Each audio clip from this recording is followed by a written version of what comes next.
Hello ladies and gentlemen, welcome back to the channel and welcome back to the Classic Wrestling Series, episode 103 I recall. So, where have I been over the past week? Well, mainly I've been working, took some time off just to recharge the old batteries, and also I locked myself out of the laptop. So, I'm an idiot.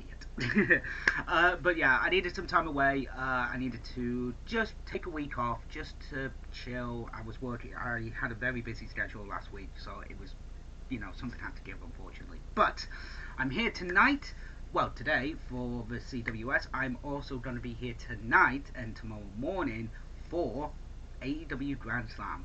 You really think I'm going to miss Bryan Danielson versus Kenny Omega for the world? Hell no, I'm not missing that match. But ladies and gentlemen, why don't we go back to WCW?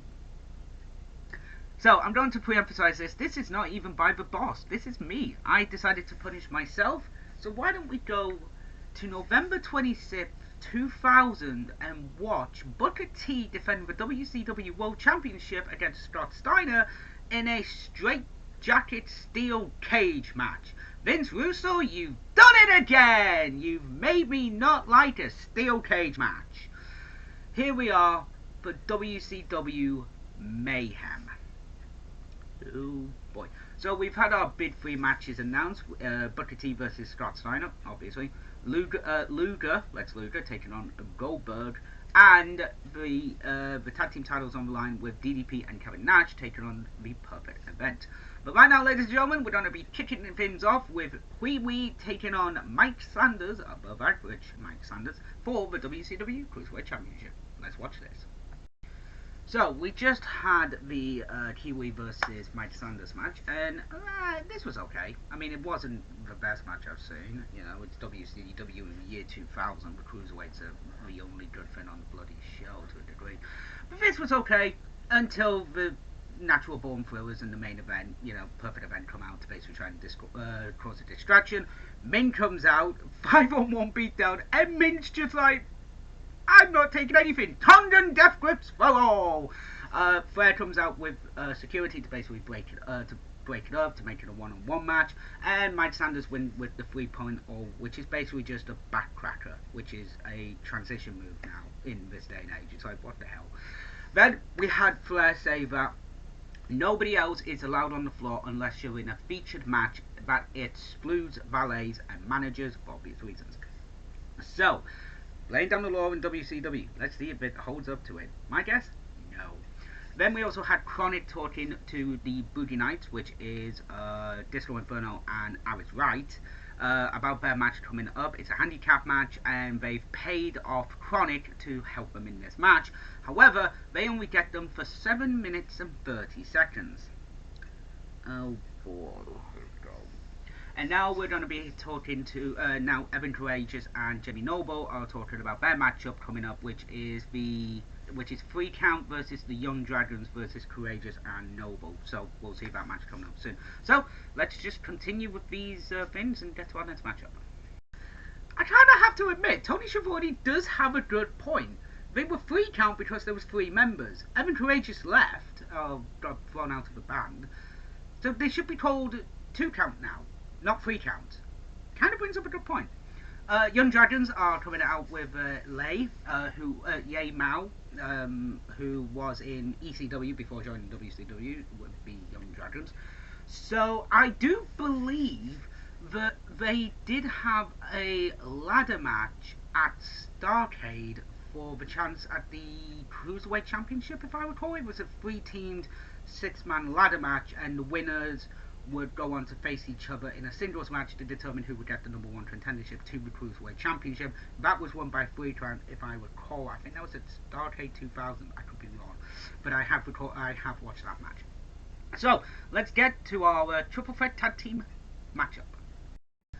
So we just had the triple threat tag team match between the Young Dragons, the 3 Count, and Evan Courageous and Jamie Noble. This was actually really fun. There was a botch in there. Referee had to double down for a double pin, 1, 2. All of a sudden, Jamie Noble kicked, Courageous kicked out, but and Shannon Moore didn't kick out, and then that was the board.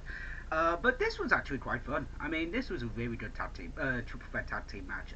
Their ladder match would be a bit better, I think, in my personal opinion. I believe it was Starcade. I could be wrong.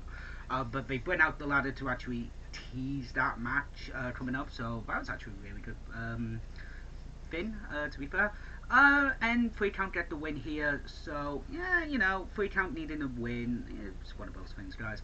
But it was very entertaining. And then we've just had Bam Bam Bigelow and Mike Awesome saying, well, Bam Bam Bigelow beating up Mike Awesome and then saying the 70s suddenly hit a steel chair on a table, pretending that it was Mike Awesome's head. Then Captain AWOL comes out, basically makes the save for Mike Awesome, and so we'll see what our next matchup is. But yeah, so far, two good matches. Let's see how this carries on. Oh man, so we had a promo from not Mike Awesome. We had a promo from Mr. Disco Inferno, I Was Right, and Chronic talking about their matchup coming up soon. And then we had Jimmy Hart talking about Mad Cow. Oh my god, I forgot this match even takes place on this show. Jimmy Hart versus Mad Cow.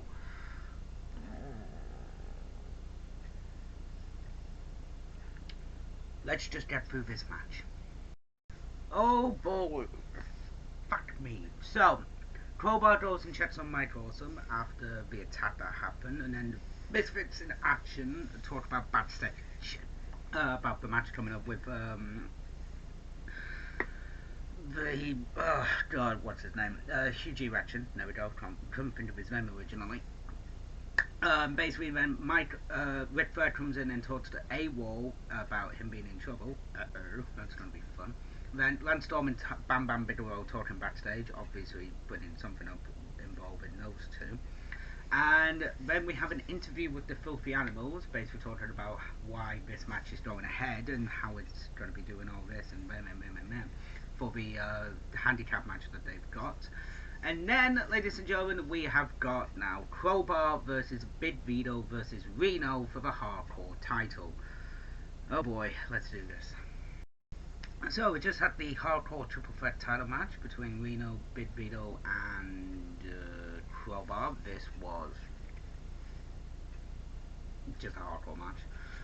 Maria gets involved and basically it's just like and costs Vito the match after Crowbar smacks him in the face with a chair and gets a 1-2-3 backstage. Nothing of note. DDP and Kevin Nash are talking about that matchup. They are not afraid of the perfect event, and now we've got Ernest Miller talking to Mr. Mean Gene, so we'll see what is coming up next, guys. So far, this has not been a good show, but we'll carry on watching it, guys.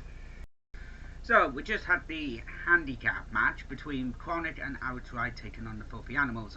This was, it was okay. I mean, don't get me wrong, it wasn't a good match, it wasn't a bad match, it was an okay match. Chronic basically leaves after 7.5 minutes, basically just turn around and go, sorry guys, bye, you paid us for 7.5 minutes, we're going. And just walk off. And Filthy Animals win with the Nutcracker Suite. So, that's how they win the match. So now we've got the primetime players, the main event players, or whatever they're called. Basically talking about their matchup with the for the tag team titles. We've got Steiner talking about the straight jacket steel cage match. Oh boy, that's going to be fun to watch for me. And basically, he's just going to talk about Booker T and all that jazz. So we'll get to our next matchup, guys. I have no idea what I just watched Shane Douglas versus the Cat Ernest Miller. I've just watched the match and I still have no idea what the just happened. Like legit, this match. So I don't know. I have no idea. This was weird. So basically, the Cat Ernest Miller is a rip-off of James Brown, if I recall. Amazingly, WCW managed to bring James Brown in for a pay-per-view, where Ernest Miller was facing the Maestro, if I recall. I can't remember what show that is. I'll double check it and I'll try and review it. But this match was absolutely weird. There was interference from both valets because Ernest Miller has his valet and Shane Douglas has Tori Wilson with him. So basically, what happened was this was just a bog standard matchup. The girls get involved. Shane Douglas tries to hit Miller with a chain, but amazingly it doesn't happen. And then at the end of it, Ernest Miller gets the red shoes on and bang in the head. 1, 2, 3. That's pretty much what happens. So Jeff Jarrett, a wild slapnuts appears, and basically his guitars are broken. He wants to know what happened to it, and he basically just looks at me. Now we've got the Misfits in action, which I have to admit I kind of like Misfits. I think these guys are really funny, and I do enjoy them. And we've got Huge Erection taking on Lance Storm for I believe it's the US title. I could be wrong on that one, but it was known as the Canadian Championship because at the time Lance Storm won the Cruiserweight, US and was it the Hardcore? I think it was the Hardcore title as well, and changed them into the Canadian Championships. So the Canadian Cruiserweight Championship, the Canadian Hardcore title, and the Canadian Championship, obviously referencing the US. So this is a feud between Canada and the US. Hooray! So we're gonna see that match coming up soon. I don't know if it's gonna be next or whatever, but oh no.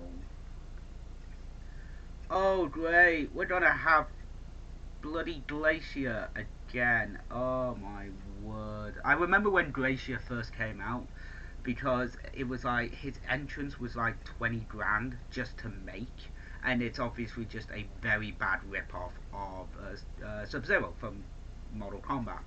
I believe the Mortal Kombat Annihilation was coming out around this time as well, so that's where it comes into it. So we've got Bam Bigelow coming up, so let's see what's about to happen. So we just had Bam Bigelow come out and basically say, because Mike Awesome is not here, I'm not going to wrestle tonight, bye, I win by forfeit. And Flair comes out and says, that's not how this works. I've got an opponent for you, and it's Sergeant AWOL, not Captain AWOL, as I misspoke earlier. And then we just had two big men having a match. This was not good. I am not a fan of this match. It was very boring, very ploddy. Sergeant AWOL gets to the table into the ring, but then all of a sudden the Bam manages to reverse the move in the chokeslam attempt into the Greetings from Asbury Park, and gets the win 1, 2, 3, and then Bam just collapses after the match. I don't know if this is a work or not, but I do not believe it is. I think this was a work. Steve even comes out to be like, what the hell is going on, kind of thing. I think he was just exhausted due to the match. I don't know, could be wrong. We'll find out. But yeah, they keep on it, so it's like this is a work or something like that. But the table isn't broken, so whatever. It's not. Also, in the previous match, the Shane Douglas versus Ernest Miller match. Ernest Miller just chokes out Mark Madden, which was brilliant. I love it. I fucking hate Mark Madden on commentary. Jesus Christ, this commentary was bad in 2000 and is even worse now. Not a massive fan of his. So, I'm going to leave this here. We're going to go to Mean Gene now to see what is going to go down with our next segment and our next matchup. So, let's do that.